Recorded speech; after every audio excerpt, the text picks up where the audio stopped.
Video देखने के लिए मोटिवेशनल कहानियों को सब्सक्राइब, लाइक और शेयर करें। चतुर बूढ़ा। बहुत समय पहले की बात है। धनीपुर नाम का एक गांव था। वहां के लोग खेती करके अपने परिवार का गुजारा करते थे। अपनी अपनी हरी भरी और लहराती फसलें देखकर लोग काफी खुश होते थे। उन सभी के खेत पहाड़ी चट्टानों के बीच में थे। अचानक उस गांव पर विपत्ति आ पड़ी। आसपास की चट्टानों से बड़े बड़े पत्थर टूटकर नीचे खेतों में गिरने लगे, जिससे उनकी हरी भरी फसलें नष्ट होने लगीं। कुछ ही दिनों में उनकी सारी फसल नष्ट हो गई, जिसे देखकर गांव के सभी लोग बहुत ज्यादा दुखी थे। उन्होंने इस समस्या को हल करने के लिए काफी प्रयास किया, लेकिन सब बेकार रहा। जब कोई समाधान नहीं निकला तो वे सब गांव के सबसे बुजुर्ग व्यक्ति, जिसे वे सब बूढ़े बाबा यूं कहते थे, उनके पास गए।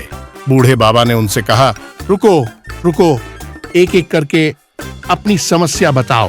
तो सबने कहा, बाबा, हम सब की समस्या एक ही है। हमारी हरी भरी लहराती फसल चट्टानी पत्थरों के नीचे दबकर अपनी जान दे चुकी हैं। खाने को तो हमारे पास अब कुछ रहा ही नहीं, और पत्थरों ने हमारी जमीन को भी घेर लिया है, जिससे हम दोबारा फसल भी नहीं उगा सकते। अगर ऐसा ही चलता रहा तो हमें आने वाले दिनों के लिए भोजन की व्यवस्था करने के बारे में भी सोचना पड़ेगा। लेकिन इसी बीच गांव के कुछ लोग बोले, क्यों ना हम शहर चले जाएं? वैसे भी गांव में इतनी कड़ी मेहनत करने के बाद भी हम केवल अपने परिवार का ही गुजारा कर पाते हैं। अगर शहर जाएंगे तो अच्छा पैसा कमा पाएंगे और एक आराम की जिंदगी भी जी पाएंगे। लेकिन तभी बूढ़े बाबा ने कहा, रुको रुको, थोड़ा सोचो। हमारे पूर्वजों ने इस जमीन और इस गांव के लिए कितनी कड़ी मेहनत की है, और अगर हम इस जमीन और अपने घरों को छोड़कर चले जाएंगे तो यह हमारे पूर्वजों का अपमान होगा, और हम अपने जन्मभूमि को इस तरह नहीं छोड़ सकते।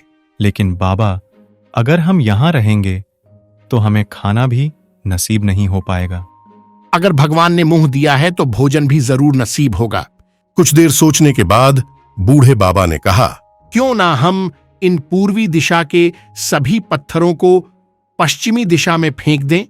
इससे हमारी जमीन पहले की तरह ही स्वतंत्र हो जाएगी और हम दोबारा से इस पर फसल उगा पाएंगे।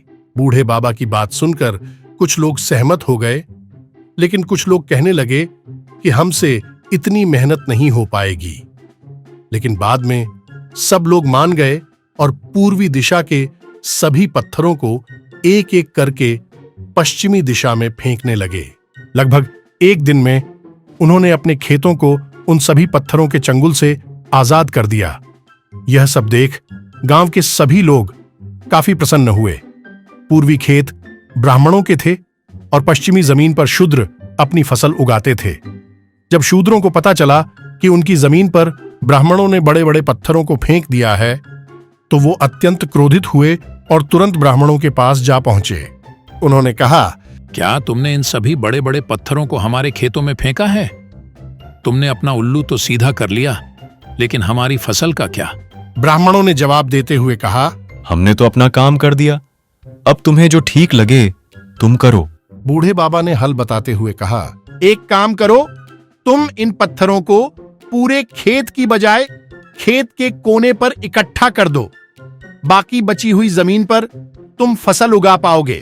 लेकिन इस बार बूढ़े बाबा की बात मानने से सभी लोगों ने इनकार कर दिया। कुछ देर बाद बूढ़े बाबा ने कहा, ठहरो, एक काम करो, मैं आज रात अपने गांव देवता की पूजा करूंगा और उनका ध्यान करूंगा। साथ ही उनसे समस्या का हल भी पूछूंगा। फिर अगली सुबह मैं तुम्हें इसका जवाब दूंगा।